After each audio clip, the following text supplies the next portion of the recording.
Hey guys, what's up?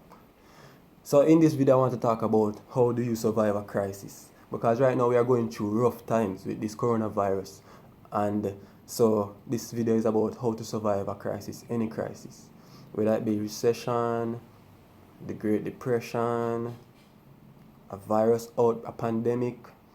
Yes, how to survive a crisis. So it is normally advised that you should have up to 3 to 6 months worth of savings, right, of your personal budget. So whatever you spend monthly, you should try to save at least 3 to 6 months worth of your personal budget. That means that in a crisis, you have your spending power, right? For the persons who work a 9 to 5, it is advised that you have a 10% of your salary saved. Yes, so it's advised that you have 10% of your salary saved. Now, in a crisis, you know that people panic, people rush and impulse buy and so forth. Do not be one of those people. Relax. In a crisis, it is good to relax. Just relax. Keep updated and informed. Look at the news, analyze information, process the information, and have a plan. Basically, have a spending plan. So you know that if you spend, say you spend $30,000 a month in a crisis, try to cut back that a little. Like I see in my last video, a lot of people message me saying I needed to trim and I needed, but that's something I cut back on. And plus I'm practicing social distance, so therefore there is no going to the barber for me at this time because I'm in quarantine. I am practicing social distancing, and I have cut back that expense and not taking on that expense at the moment because of the crisis. I need to keep as much spending power as possible so that in the case of things getting worse, I am prepared, right? So, for instance, now other thing you can do is, we are in a pandemic.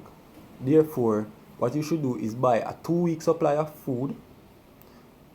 So it's like preparing for a hurricane. So you buy a 2-week supply of food, stash it away, do not touch it. I have done that. Do not touch it. Right? 2-week supply of food, stash it away, and do not touch it. Right? And you keep buying food weekly and living a normal life.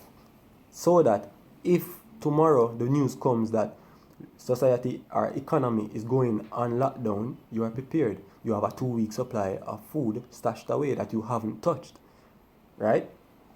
So that is how you prepare for a crisis. Now, keeping a spending power. Remember, during a crisis, a lot of things will start to get scarce. For instance, in this crisis, in some countries, toilet tissues are going scarce. Therefore, what you should do is stay informed. As I've stated before, stay informed. It is good to stay informed because you want to know that if toilet tissues is going out of stock, you buy a pack or so for yourself and stash that away as well. You get me? You have to stay informed. It is good to stay informed. That way, when things start to happen, you can be relaxed. You don't have to be panicking like last minute shoppers and so forth. You are already prepared and you can now relax and just go through the motions. Keep informed, keep in touch, keep safe, keep your family safe as well.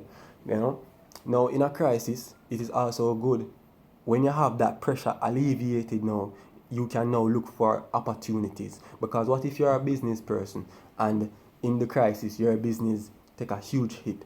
You have to be looking for opportunities so that you can stay afloat and keep that cash flow coming in, right? So you have to be, so alleviate as much pressure as you can by being prepared, having a 3 to 6 months worth of savings, having your 2 weeks worth supply of food stashed away that you don't touch, so that you can now be on the go looking for opportunities. This is what I have done. The opportunity that I found for myself was the stock market, and I have been for the past 3 weeks I have been hunting on the stock market, buying businesses cheap and selling them at high.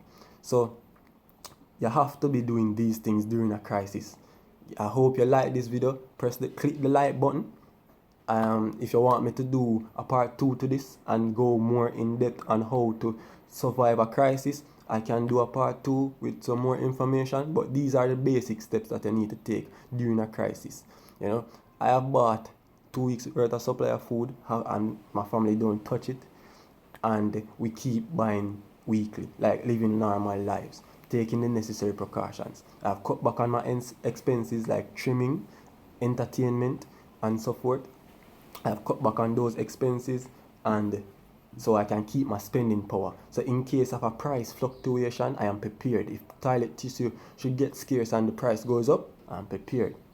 I can make the necessary changes to my budget and still have my spending power. So that is how you keep your spending power during a crisis, right? Big up, thanks for watching. Subscribe, click the bell icon beside the subscribe button, and more video coming at you real soon. Big up, give thanks. Thanks for the support, guys. I'm JSK. You can follow me on the social medias that is listed in the description of this video. Give thanks. If you have any message, if you have any questions, DM me on Instagram at officialjsk. Give thanks. Big up yourself.